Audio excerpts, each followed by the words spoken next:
हिदायत मंगी जे किताब सरपसंदा पार जी महूरत तक़रीब जेका सिंधी अदब संगत शाख लाड़काणे पारां थी रही आहे, इहो असां लाइ एज़ाज़ जी ॻाल्हि आहे, फ़ख्र जी ॻाल्हि आहे त असांजे तर में जॾहिं असीं शऊर जी अखि खोली हुआसीं तॾहिं टिनि माण्हुनि जो तमामु वॾो ज़िक्र ॿुधोसीं।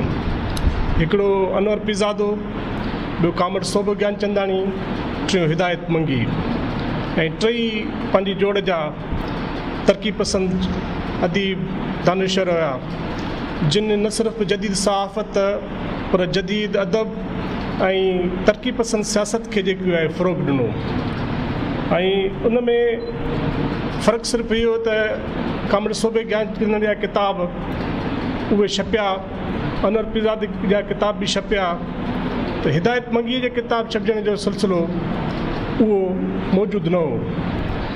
अज़ीज़ मंगीअ सां विझड़ाए पुॼण जे करे मूं हमेशह कोशिशि कई त अज़ीज़ मंगीअ खे इन अमल ते पाबंद कजे, पंहिंजी दोस्ती बुनियाद ते, पंहिंजे वेझे रिश्ते बुनियाद ते, त हिदायत मंगी जो फ़िक्री जेको पोरियो आहे, कलमी पोरियो आहे, उहो महफ़ूज़ थिए। ऐं पोइ असीं ॿई किताब, पहिरियों किताब हारिया वेझे मुयास, उहो बि सरस्वती साथ गॾु ॾुकरे पारांदोसीं, ऐं सभु पसंदा पार बि।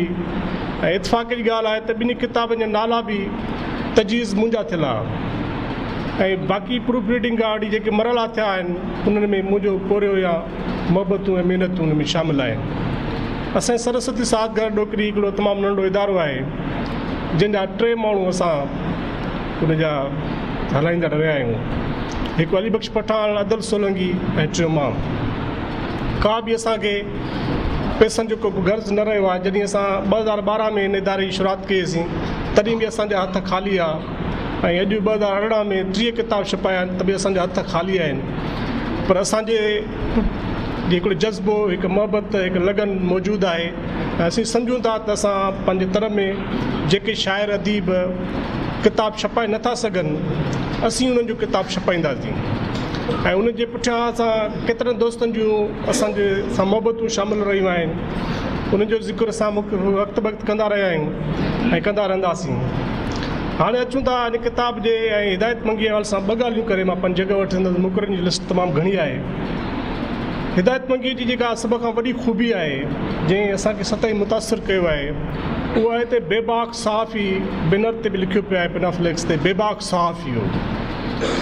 बेबाक सहाफ़ी जंहिं पस मंज़र में जे ॻाल्हि में असां कंदासीं त शाइर अदीब या दानिशर उहो अवाम जो नुमाइंदो थींदो आहे।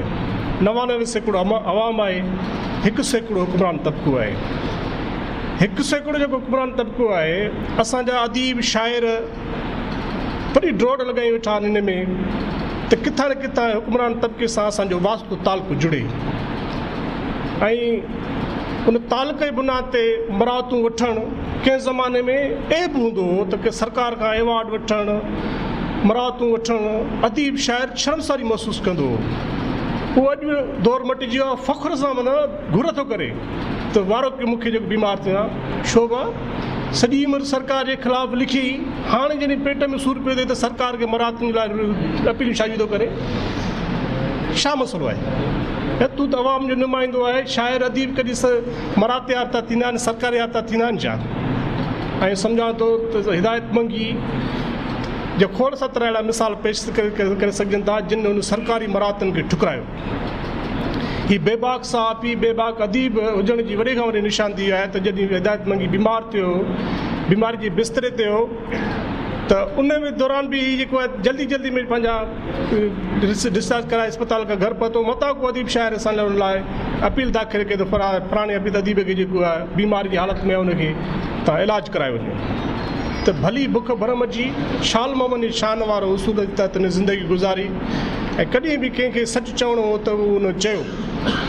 ऐं सम्झां थो त हिदायत मंगी जहिड़ा किरदार न सिर्फ़ु हिन नसुल पर ईंदड़ नसुलनि जे लाइ बि हिकिड़ा मिसाली किरदार आहिनि ऐं रहंदा, ऐं असांखे उन्हनि मिसाली किरदारनि खे जे असांखे इहा ॻाल्हि फ़ख्रु रहंदो त असांजे मिसाली किरदारनि जे पोयां हलूं था, उन्हनि जे छॾियल क़दमनि ते असां पंहिंजो सफ़र कयूं था। ऐं असांखे उमेदु आहे त रोशन ख़्याल ऐं सेकुलर सिंध जेका असांजो ख़्वाबु आहे, असांजो आदर्श बि आहे, उहा ज़रूरु हासिलु कंदासीं। तव्हांजी महिरबानी।